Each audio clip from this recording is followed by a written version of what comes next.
Welcome back, everyone. Throughout the summer school, we'll be dealing with three key concepts for historians: place, space, and material culture. Now, the learning objectives of this lecture is to provide you with the correct understanding of these concepts throughout the summer school and to really give you the confidence to use these concepts yourself. Now, as we progress throughout the lecture, I encourage you to write down the definitions to these concepts as they appear on the screen, as that really helps cement them in your mind. It's important to note that these aren't simple concepts, as they're each interconnected with one another. Our task is to pull them apart and then bring them back together again. So my goal really is to get you to put a big green tick in this tick box at the end of the presentation. If you can say that you can define these concepts and use them effectively, then that's great news. So how are we going to do this? This lecture is structured into three key parts. First, I'm going to have a little discussion on place. Then we're going to move on to space and what that means for historians. And finally, we're going to treat material culture and what that means. Now, for each term, I'm going to offer a definition. We'll look at some examples, and then I might go into some more detailed case studies. So let's begin with place. Now, if I asked you to name different places, what would you say? You might say the country you're a citizen of, England perhaps. You may say the city, town or village you live in. For me, this would be London, specifically East London. Now, you could say the specific area of that location or of your town or city. So you might live in Ilford. And you can even give us the structure you live in, your flat, your house, your tent, if that's how you choose to live. Now, the fact that you can give all these answers to such a simple question shows that there is that place is a difficult concept. There can be more or less encompassing definitions of what we mean by the term place. But the thing that these answers have in common is that they all concern physical geography. They all really concern a place you could point to on a map. Now, the Oxford English Dictionary defines place as a particular part or region of space, a physical locality, a locale, a spot, a location. Also, it could be a region of the Earth's surface. So this kind of definition really makes us think of places anywhere that's contained by measurable borders. Even if you think of the most isolated place you know, a place with nobody around it, as a field for going on for miles and miles, or an island, you can nearly always find a smaller place within it, a certain section of that field or island, or you could even expand that place to kind of take on other meanings. So the island surrounded by sea and the field surrounded by other fields. There are different places. So place isn't a simple concept. And we can really see this if we kind of return to my earlier example of using the city. So currently I'm recording this lecture in my flat, but I can say that I live within a city, an even bigger place, which is London. Even broader, I live within England, which is a part of the United Kingdom, a federation of different countries. And we can say that our country is part of the European continent. Well, at least geographically, maybe not politically. And Europe then is part of the other seven continents comprising the Earth. The Earth is just one planet of many in the solar system. And we could go on and say that our solar system is just one of many in our galaxy. Just one of many of our galaxy, the Milky Way. And we're also one galaxy of many galaxies, and so on and so on. Now, this all seems like simple stuff, right? And you'll be forgiven for thinking that studying places is something that geographers or sociologists do, not historians. Well, there's no one type of history, but rather different ways of examining the past. Economic historians, for example, are interested in studying changes in trade, money, and wealth. Historians of religion examine how belief systems affect people's actions. Cultural historians want to study the past for what it can tell them about a specific culture or way of life of a people. Historians of gender and race are interested in the interplay of a person's sex and their ethnicity in motivating historical events. So there are many different types of schools, of what we call schools of history. Historians of the environment, or historical geographers as they're known, are the kind of historians who examine the importance of physical places. And really, from the 1970s onwards, historians started questioning the role of spaces and places in what has now been referred to as the spatial turn. Now, really, this just means that the entire field turned its direction to study these new parts of history, these new places that were really being interesting for historians. Now, one of the most important historians to put the role of place on the agenda was a French historian called Fernand Braudel. He wrote a book called The Mediterranean and the Mediterranean World in the Age of Philip II, which was published in 1949, and was really a work that spanned almost a decade's worth of research. Now, as its title implies, this work sets out to chart the history of the Mediterranean Sea. In particular, Braudel's interested in the conflict in the 16th century between Spain and the Ottoman Empire, which is now modern-day Turkey. However, Braudel wrote his history in the opposite way that most historians today write. Now, most historians today begin by looking for significant events and the actions of people in positions of authority and power. Most histories of World War II, for example, are long lists of event after event and person after person. The individual countries and places that these events are happening in appear to be a mere backdrop for these events and people. However, it is important for us to recognize the limitations of these studies. A side effect is that these kind of histories and historians give power and agency, perhaps too much power, to human beings, especially the elite, and not the land in which they are shaped by. Braudel, on the other hand, began with the geography, climate, and topography of the Mediterranean. He started by explaining what type of place it was thousands of years ago. And this can be really kind of summed up by the preface of the first edition of Braudel's work. Now here, Braudel writes, "My feeling is that the sea itself, the one we see and love, is the greatest document of its past existence." And he goes on to state also that to assist me, I indeed have at my disposal a prodigious body of articles, papers, books, publications, surveys, some purely historical, others no less interesting, written by specialists in neighboring disciplines, anthropologists, geographers, botanists, geologists, technologists. But, dare I say it, he continues, at the risk of seeming ungrateful to my predecessors, that this massive publication buries the researcher, as it were, under a rain of ash. Their concern is not the sea in all its complexity, but some minute piece of the mosaic, not the grand movement of Mediterranean life, but the actions of a few princes and rich men. So, in many ways, this quotation nicely sums up the program these historians had. The natural world can be read like any other text or historical source. But understanding a place, and a place as large as the Mediterranean basin, is a collective enterprise. It relies on so many different specialists and different disciplines coming together. So historians require the language of geography and botany just as much as that of history in order to give an adequate explanation of events that are taking place here. Yet, what makes the discipline of history different from geography or botany is that it attempts to provide a much wider explanation of the past, one that moves past individuals and offers a framework for how everything is interconnected, how everything kind of fits together in that mosaic, the puzzle, the big puzzle of the Mediterranean that Braudel's talking about.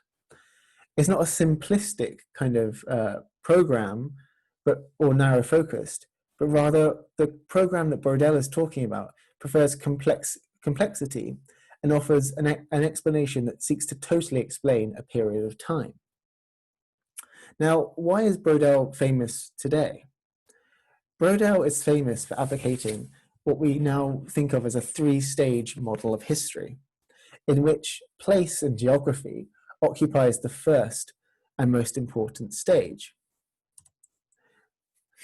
So, firstly, Brodel believed that the most important part of history was what he called the longue durée. This is the study of the environment over the long term to explain what made it a distinctive place geographically. As Brodel calls it, this is a history whose passage is almost imperceptible, that of a man in his relationship to the environment, a history in which change is slow, a history of constant repetition and ever-recurring cycles. So these are things such as the seasons, the climates. These are the kind of the long-term geographical events that have marked a place and have produced an area like the Mediterranean Sea. Now, after the environment, Brodel goes on to consider groups and communities. The groups and communities, he argues, is where we find slow but perceptible rhythms. These groups and communities, the people of the Mediterranean, affect the economic systems, they form its societies and its civilizations. Now, finally, Brodel came to consider what he referred to as traditional history. This is what you might read in a textbook. These are the history of individual men and women, the histories of events, we might call it.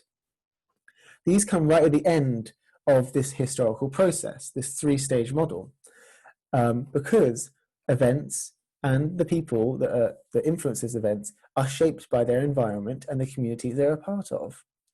For Brodel, therefore, these events are less important. He calls them the mere surface disturbances, the crests of foam that form the tides of history. So in a very poetic way, these are just really the kind of surface events that are happening on the crests of much larger, deeper waves of the sea. So if we take a look at the contents pages of Brodel's work, we can kind of get a sense of how these three kind of sections fit together. Part one, the longue durée history, the long-term history, reads something more out of a geography textbook rather than a work of history. Now, if you take a quick scan over the different sections, you can see that Brodel starts off with mountains and how they form. Then he goes on to talk about the plains, coastlines and islands that make up the Mediterranean. Then Brodel continues to discuss the physical boundaries, the deserts, Europe and the Atlantic Oceans. And then finally, he moves on to climate. And lastly, how all the Mediterranean came together as a single unit. If we then skip ahead to part two, where he's talking about the groups and communities, you can kind of see how Brodel is interested in the economic structures that people form. He's interested again in trade and transport, and moves on to finally discuss empires, societies, and war. Brodel said that we might think of war as an individual act produced by individuals with power who are part of the elite. But for Brodel, war was a collective enterprise because it involved societies and nations. Now, finally, Brodel goes on to talk about events and individuals. These are the events, politics, and people. He then kind of goes into specific wars and treaties between nations, and of everything, Brodel has the least to say about this section. Showing that in his kind of framework of history, geography was more important, and individual political events are less so. So to sum up place, Brodel's approach has been incredibly influential within history for two main reasons. Firstly, it gives agency to the landscape and the environment, rather than political events and people. Yet, at the same time, Brodel finds a place even for political history within his framework. It's therefore a great total, as Brodel would call it, a great total understanding of history and time. And secondly, Brodel recognizes that places can change and they have an effect on us. The Mediterranean for him is a constantly changing place, and therefore we can't see the environment, mountains, seas, lakes, and deserts, as unchangeable entities. The last assertion may seem one that's familiar to us, as we're constantly living through a global climate emergency. We are nearly daily being reminded of our effect on the climate and vice versa, how the climate is affecting us through a barrage of scientific data and increasingly pessimistic news reports. However, this was less evident in the 1950s, and even now, many historians need to engage more with the environment in their studies, and that's why place is so important in history. So the next part of this talk, therefore, move on to space. Now, many historians would argue that this definition of place that we provided at the beginning was a bit too simplistic. Can this definition explain all our movements within the world? And the short answer is no. How Brodel uses place and how we have defined it as a geographical boundary is not the same definition that all historians work with.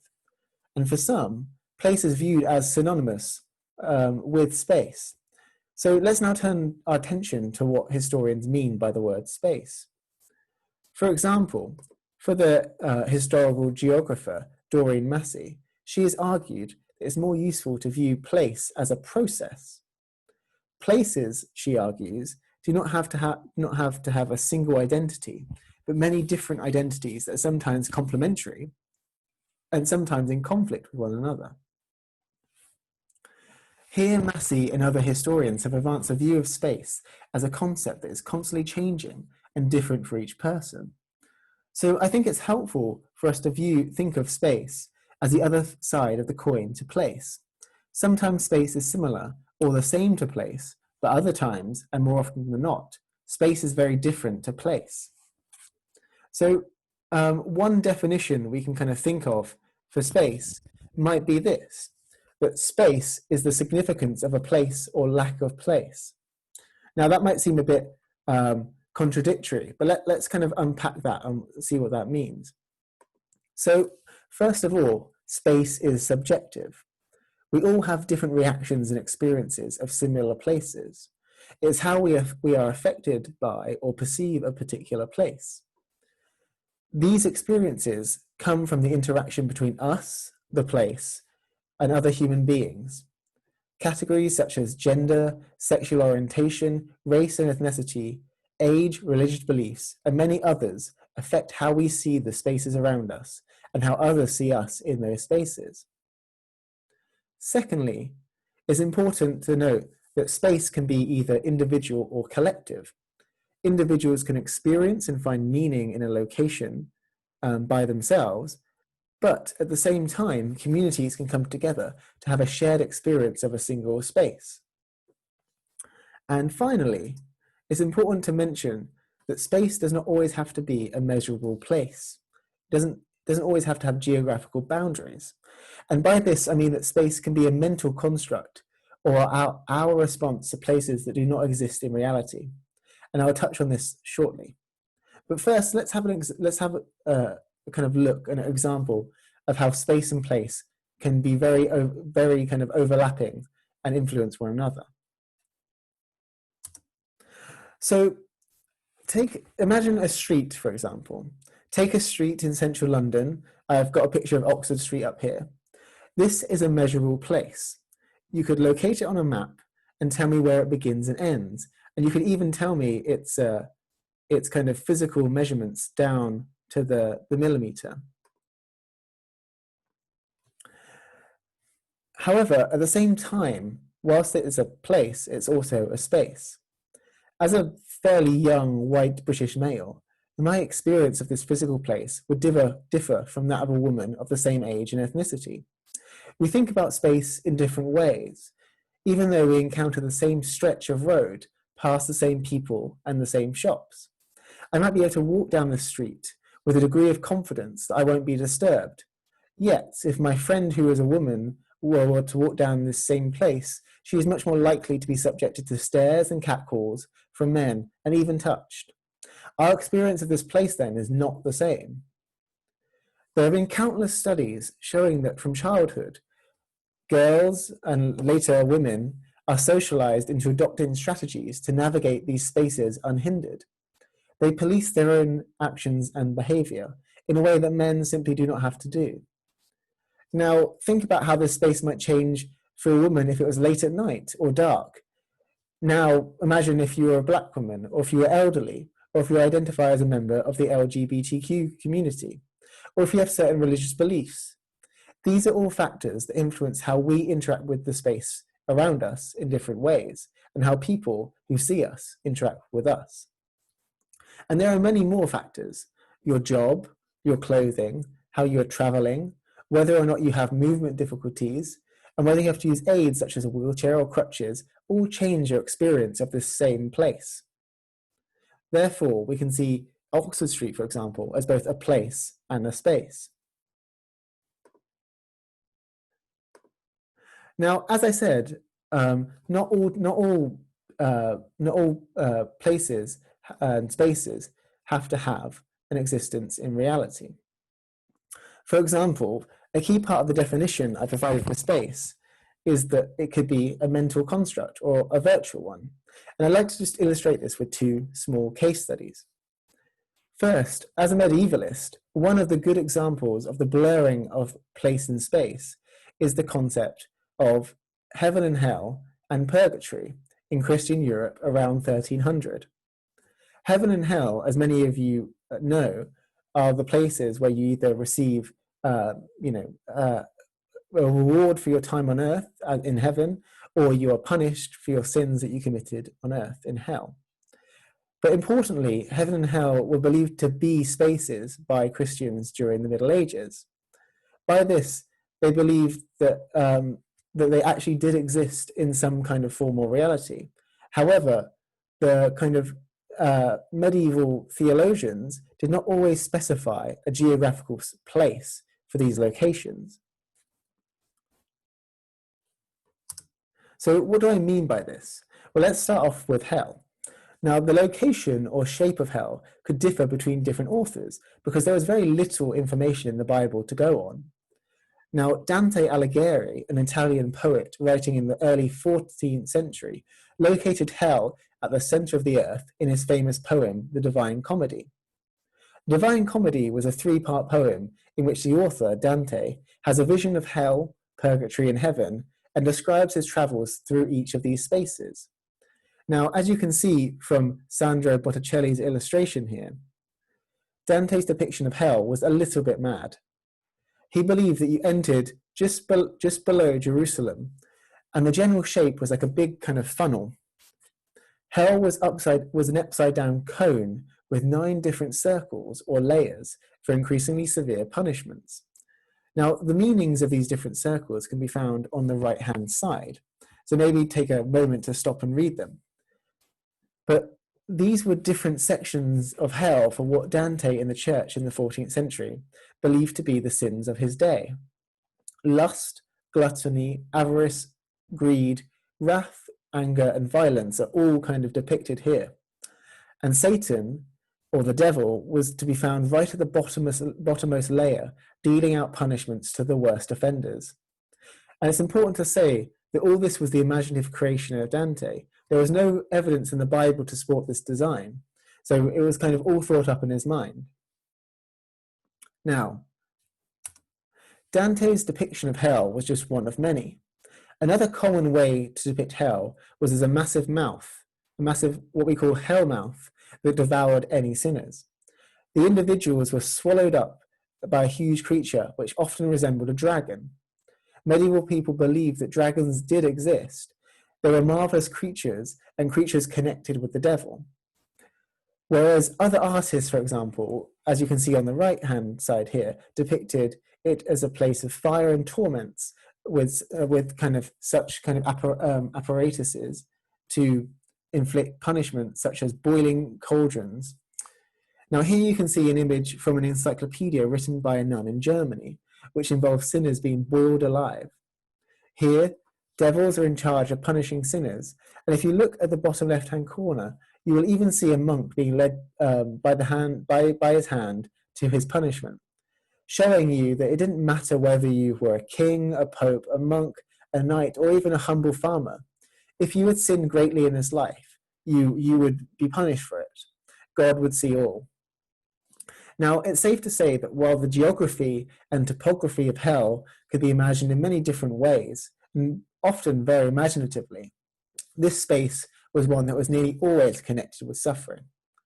And this is kind of the opposite case when we come to thinking about heaven. Now, if hell was a mutable space, heaven was even more so. As the closest space to God, heaven was imagined as a place of pure bliss and enjoyment. So exquisite, it was impossible to describe the experience through language. Authors often recount they can't express the words of heaven because it's just so beautiful that the words don't do it any justice. Therefore, medieval writers had to use their imaginations to depict this space. It was supposed to represent a utopia, the best space in the cosmos. Now, a famous late medieval depiction of heaven was that of a very similar depiction to the Garden of Eden. Here, the Dutch painter Hieronymus Bosch represents Eden, heaven and hell together. This is perhaps one of the most fantastical depictions of heaven to have ever been produced. It's filled with very organic spherical buildings that give the impression of a very natural space. Now, another kind of view of heaven was that of the cosmos. The closest that heaven ever came to occupying a distinct geographical place was in medieval depictions of the universe. Now, it's commonly believed that medieval people thought the world to be flat. This isn't true. Medieval people knew that the Earth was a sphere.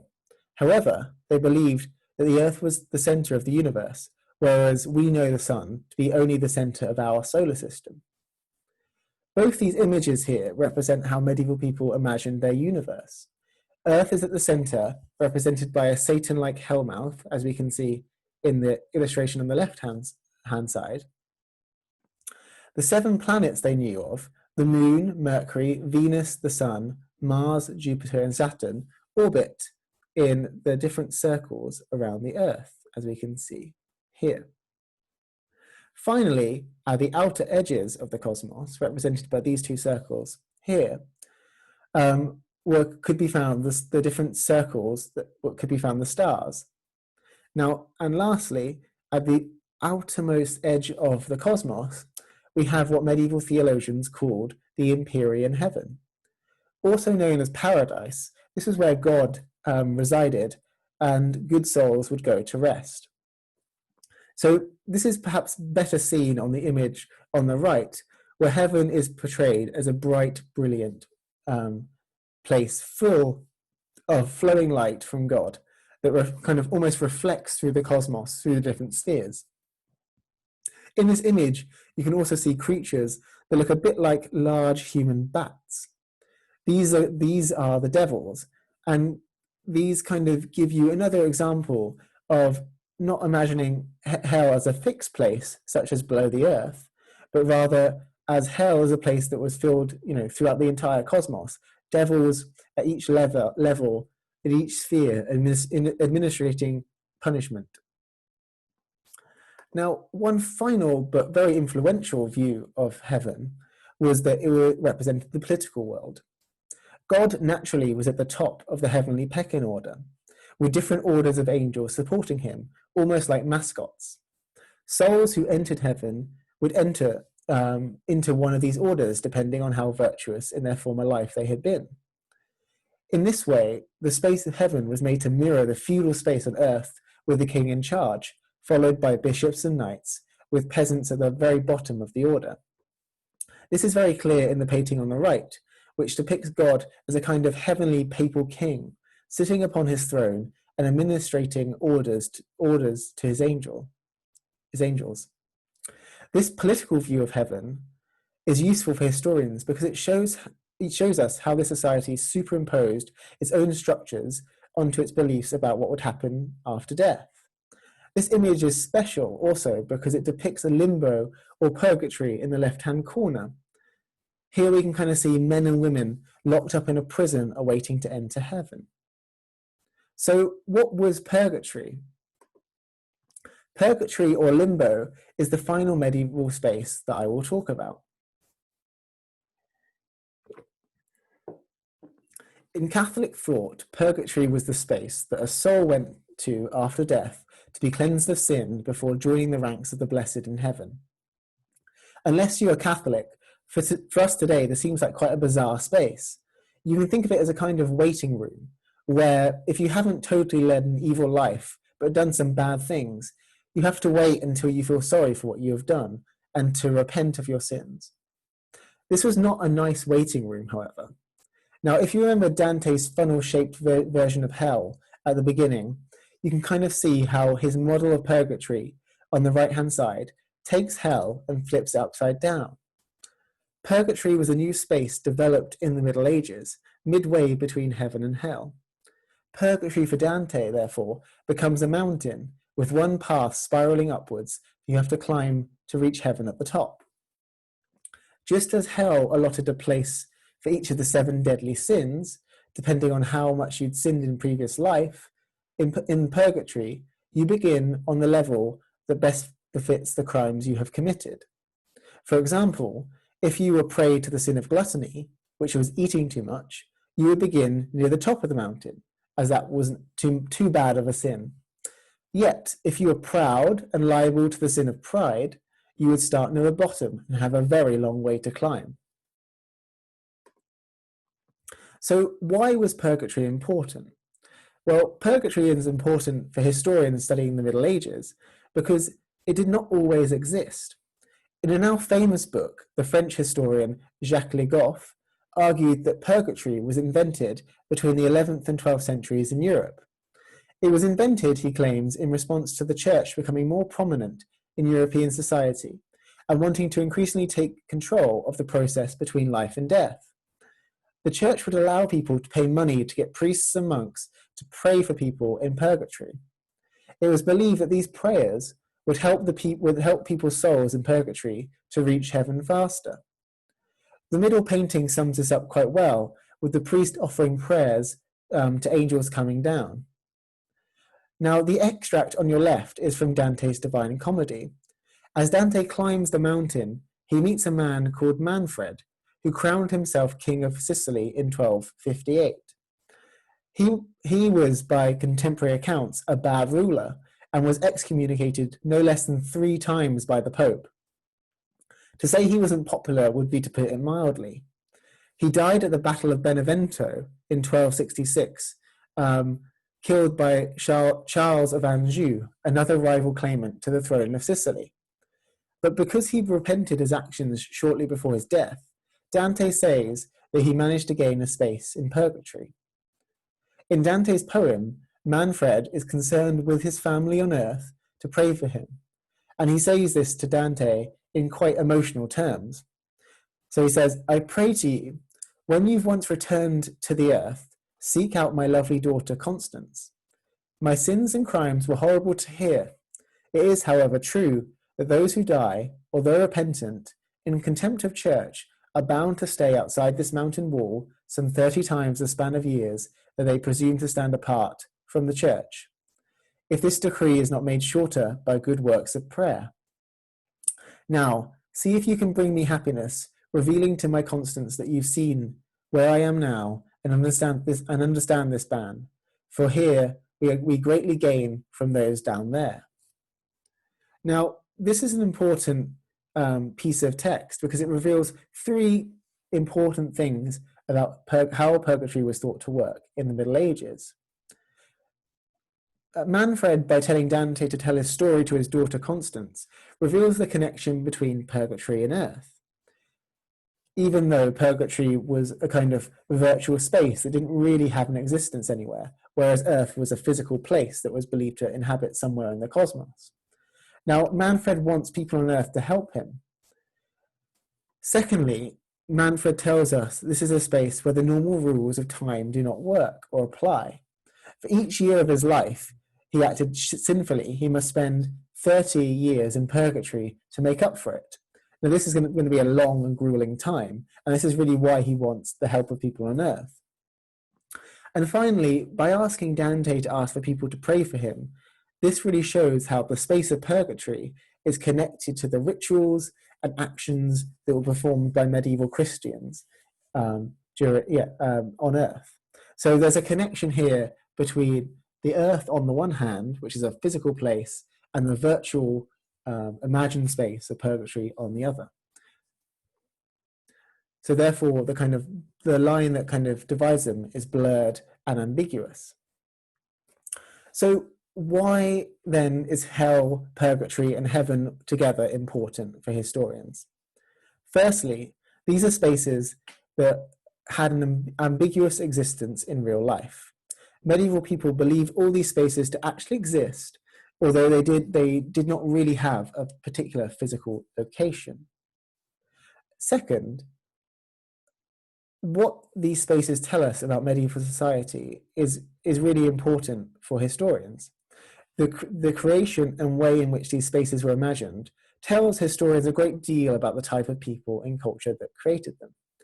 Now, understanding how heaven was politicized or why purgatory was invented really reveals the priorities of medieval people and kind of serves as a door that we can kind of access their life. And if we didn't really understand the distinction between space and place in medieval people's lives, we'd be missing a great deal of nuance in how they viewed their world. Now, the second kind of case study I'd like to offer about a virtual kind of space and how space doesn't always have to be connected to place is by thinking about how the internet works, what we might think of as cyberspace. Now, this is perhaps a more relatable example of space for us. The internet, commonly referred to as cyberspace, is an electronic space created through lines of binary code, lots of ones and zeros. Our mobile phones, our computers, TVs, tablets, and other electronic devices serve for us as an access point to enter this virtual space. But just because it's virtual does not mean in any way that it's less powerful. We each experience the internet in our own different way. As a space, we use it and it can use us. The term World Wide Web was used to describe how the internet brought people into contact with one another. And in many ways, it functions as it is, a kind of virtual street in which you come into contact with people. Now, many of you may remember the Cambridge Analytica scandal in 2018, and this kind of showed that we do not experience virtual space as neutral consumers. Targeted advertising can trigger us, sometimes subconsciously, to click on certain websites, read certain articles, or watch certain videos, and to vote in certain ways. We are constantly being kind of pulled and pushed in different directions through this space by what we see and hear and consume. Likewise, a tweet sent by Donald Trump, for example, can elicit reactions all over the planet. It is not confined to one place, but can be nearly everywhere at the same time. And you may remember Trump's inauguration in 2017, when Trump boasted that his crowd was much larger than Barack Obama's own inauguration. It has now been revealed that Trump photoshopped lots more people into his photos to make up for the difference. And you can see the difference in the photo in the bottom right-hand corner. Donald Trump's inauguration, the place of his inauguration and the space it occupied, you can see way less people in that place and space in comparison to Barack Obama's on the far right-hand side. And it was even confirmed recently by a graphic designer that Trump had ordered him directly to Photoshop these people in. But what this shows to us is that in our current age of alternative facts and information that is deliberately put out there in the internet to confuse and distort the truth, often the facts of reality, the real facts of the amount of people that were there in the place that Donald Trump was being inaugurated in, do not matter as much as what's presented to us online. The reality and the online truth do not always match up. So now that we've kind of understood these two really important concepts, place and space, we need to now go on to our last concept that we have to define, material culture. Material culture may be a word that's unfamiliar to you, but is probably one of the most literal of our concepts. So, if we break down the concept, we can unpack its meaning. Material comes from our word matter, where we understand things, objects, and more generally stuff. And from culture, we can kind of understand someone's way of life. So material culture, we can kind of define as the object or thing that has cultural value. It expresses the way of life of somebody or a people. So what are some examples of material culture? Now, there's many different examples. For example, the goods you bring home from your shopping spree could be an example of material culture. Music is another good example. Food and drink, books, artwork, clothing, and its relationship to us, is a very good example of how objects relate to us and our culture. Transport and vehicles, whether you choose to get the bus or drive the latest Porsche, Ferrari, or Tesla, tells you something about that person and what kind of life they live. And architecture and buildings is another good example of how we build things that relate to our environment. But pretty much everything is an example of material culture. From a rock that you bring in, a nice rock or stone or gemstone that you find on a beach that you bring back to your house as a token of your holiday, or any kind of item you may pick up on the road, on the street, you could say that is a part of us and part of the culture that makes it and shapes it to what it is. Now, history in the past few years has undergone what we have now known and what we now refer to as the material turn. Just like place and space, it means historians have become more sensitive to understanding that objects have histories themselves. Some of the more recent books on material culture show how popular objects have been, both among professional historians and authors looking to kind of promote their work to a more popular audience. For example, there are now kind of histories of ancient Greek households and what they used. We find in this book, A Social History of Tea, tea's influence on commerce, culture, and community. How one example of material culture, that of tea, and how it shipped between the growers in China all the way over to Europe, really gives us an example, really kind of shows us the kind of culture that valued tea as a ceremonial and status symbol. Now, UCL's own Professor Margot Finn, alongside Kate Smith, have recently explored how the objects brought back to Britain during the time of the British Empire, things such as porcelain, textiles, and goods, helped really establish the identity of British upper classes. And perhaps one of the most kind of interesting books that I really want to read during my summer holidays is Jim Chevalier's Before the Baguette, The History of French Bread. Now, these kind of books really do express the diversity of material culture and the different types of audiences that can engage with histories of objects. But to give you a kind of in-depth, granular study of material culture, I would like to discuss two case studies, music and statues. For the first case study, music, we can think of music as evidence of the past.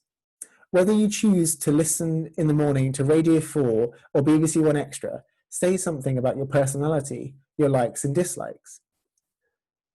Likewise, your playlist on Spotify in the hands of a historian reveals important information about you. And music databases such as Spotify are a really good example of another virtual space in which our music choices are made known to our friends and family. The fact that I've subscribed to listen to both Spotify's top 50 medieval songs, as well as the Grime shutdown pick shows what parts of culture I have chosen to engage with. But I didn't choose grime music by accident. Grime is a really good example of how music intersects with both space and place. Now, grime, for those of you who don't know, is a form of music that emerged in London during the early 2000s, being influenced by other genres such as garage, jungle, dancehall, and hip hop. Specifically, it emerged in East London, especially in the boroughs of Tower Hamlets and Newham. This is an area with many different parts to it and people. Whitechapel, for example, lies close to the City of London, and you may know of it because of its association with Jack the Ripper during the Victorian period. Whereas Canary Wharf, on the other hand, is famously the financial centre of London and associated with decadence and all that's kind of wrong with our banking and financial system at the moment. Stratford, on the other hand, is close to the Olympic Park, and there's an area that is progressively being regenerated and rebuilt since the Olympic Games in 2012. Whereas you might know West Ham because of its association with football. And I could go on here. But significantly for the grime music, both of these boroughs are deprived. According to statistics published in 2018, Tower Hamlets was the 10th most deprived local authority in England and has the highest rate of child poverty in Great Britain, with 31% of children living in families below the poverty line. This compares to just 17% of families nationally, making the results for Tower Hamlets almost double the national average. More generally, it's estimated that 4 in 10 households in Tower Hamlets live below the poverty line. In Newham, there are 9 people that are homeless per 1,000 households. This is over double the London average and about 4 times the national average. So then, it's not surprising that the sounds and themes of grime music reflect the experience of growing up in this space. For example, Wiley, who I'm sure many of you will know is heralded as the godfather of grime, said that the hard beats that characterize a lot of grime music are meant to represent the really hard lifestyle and childhood of growing up in Tower Hamlets and Newham. The lyrics also reflect the deep connection of grime to its foundation in Tower Hamlets. The title of Wiley's song, Bowie 3, and its lyrics are an unsubtle reminder of this fact. Now, you can listen to the full song on YouTube by clicking this link, and it is definitely worth pausing the presentation to read the lyrics or listen to the song. In the song extract I provided here, Bowie 3, the words Bowie 3, is heard 24 times. And the final line of the final verse of this song serves to encapsulate the grime program. Wiley says that we've made a genre everyone's into. It's all come from Bowie 3. Now, geographically, Bowie is in East London and is very close to Stratford and the Olympic Park. And this lyric is really a celebration of the fact that Wiley's music is shaped by Bowie in East London. And the area in turn has shaped the genre of grime. Within London, Bow alongside Poplar and Limehouse represent the fastest growing areas of child poverty. And another way that grime is linked to its space of origin is through its distribution. The high-rise blocks that you find in the skyline of many parts of these boroughs allowed jungle and subsequently grime artists to transmit their music via pirate radio stations without the help of established radio labels. Grime, therefore, was in part a rebellion to the skyscrapers of Canary Wharf nearby and the money and luxury that often represents London. Now, moving on to the final case study of this lecture and of the material culture section of this talk, I'm going to talk about statues and the role of art and architecture. Now, as I'm recording this lecture, the role of statues in relation to space and place has become increasingly important and focused due to the intention and prominence of the Black Lives Movement. Most of us likely have walked past statues without even stopping to look at them or to read about the figures they represent. Nonetheless, these statues, as we have recently seen, are of real importance because they endorse the person alongside their views and work. The fact that these statues inhabit a space and place inevitably leads us to ask the question, what do these men mean and to whom? And I say men because these statues generally do depict elite or significant men. For example, the statues here on this slide can all be found at Parliament Square, just opposite Big Ben. This is the political centre of the UK and a really important place to really kind of give a message of what your country represents.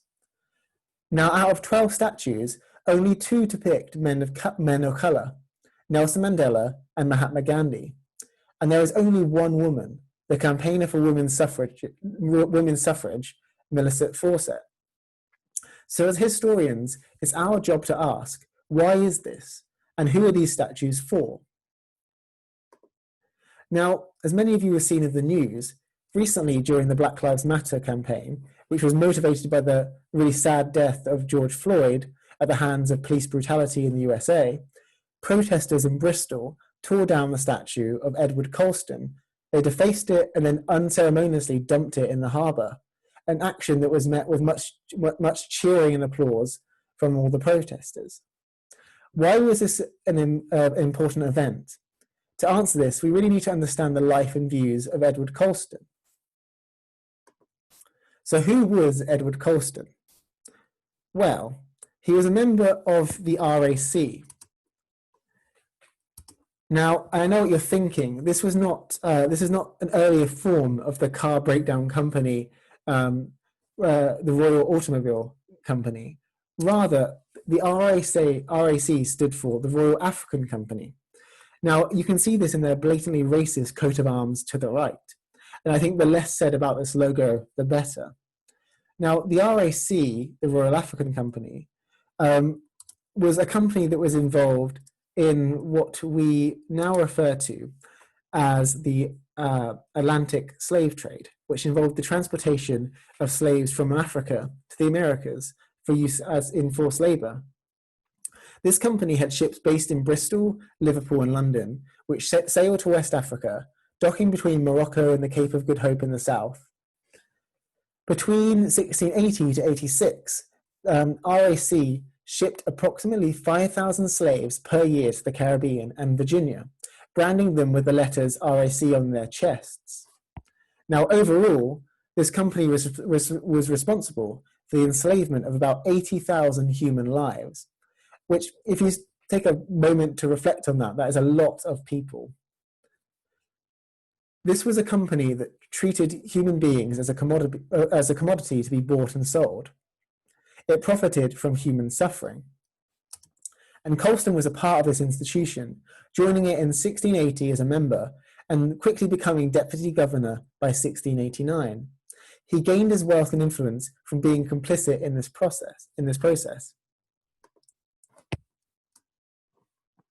Now, the plaque commemorating his statue states that the likeness of Colston was erected in 1895 as a memorial to one of the most virtuous and wise sons of their city. Colston did indeed leave lots of his wealth to the city of Bristol, yet the plaque completely skips over any mention of how this wealth was acquired from the many lives Colston took in the process. This statue is therefore problematic, as it reproduces a traditional view of colonialism within British history as a benevolent force, whilst erasing any sense of the human cost of the British Empire's actions and the individuals who were involved in the machinery of empire. Yet, the statue of Colston was put up right at the end of Victorian Britain, when Britain still possessed a large empire within the world. However, with the destruction of the statue 125 years later, Colston shows how attitudes towards space and place can change over time. Indeed, there are many Black, Asian and minority ethnic communities living in Bristol who can trace their ancestry back to this time and would have had family members affected by Colston's actions, making this statue particularly horrid and sensitive for those people living in Bristol. As historian David Osaluga has remarked, the people who erected this statue were confident that Black people and brown people who called Bristol their home would forever tolerate living under the shadow of a man who traded in human flesh. Now, the felling of Colston's statue represented a significant turning point within the Black Lives Matter movement, as it is now provoking a wave of new scrutiny over the individuals that are commemorated through statues, plaques, and buildings. On June the 9th, a statue of Robert Milligan, located in West India Docks, was removed by Tower Hamlets Council, as Milligan was a prominent slave trader. Elsewhere in London, statues of Thomas Guy at Guy's Hospital and Sir Robert Clayton at St Thomas's Hospital are going to be removed from public view.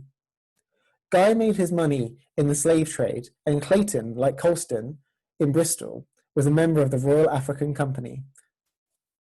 Manchester City Council too have announced a city-wide review of the appropriateness of statues, a move that will also be followed by all Labour-led councils in England. And this now has worldwide ramifications as well. In Belgium, statues of Leopold II are being defaced and removed in Brussels.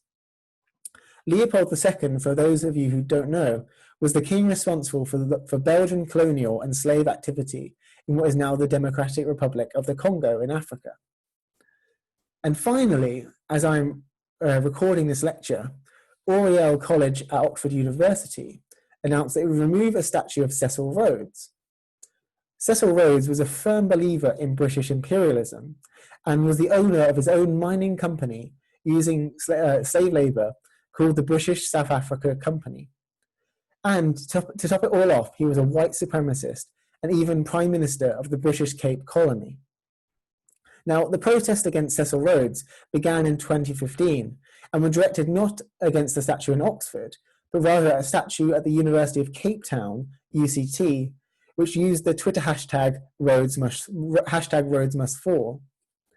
In the same year, a campaign was launched at Oxford University, and alongside the removal of the statue, Oxford students demanded better representation of non-white authors in their university curriculum.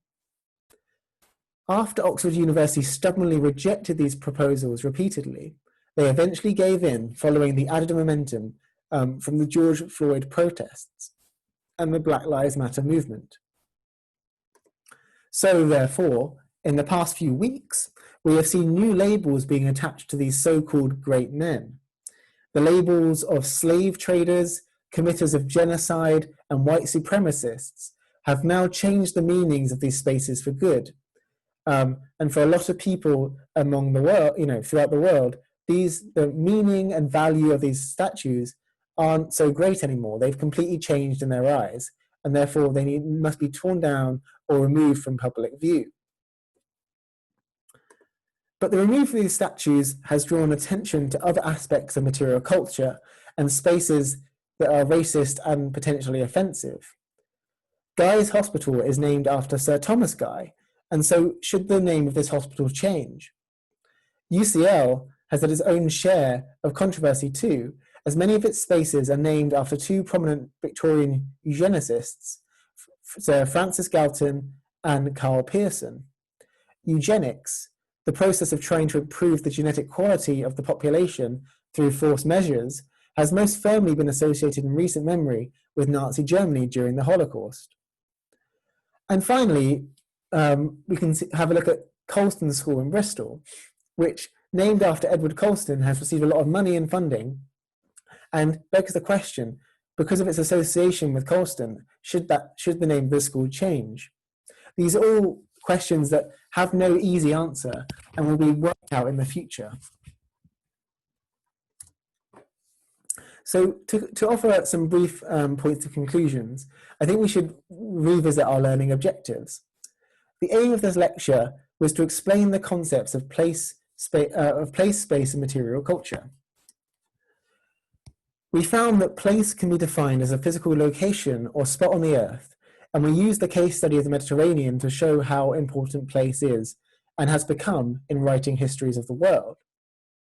However, as we've seen, this definition of place is not the only one that historians use, and place is intimately connected to space. Space, as we said, was the significance of a place or the lack of a place.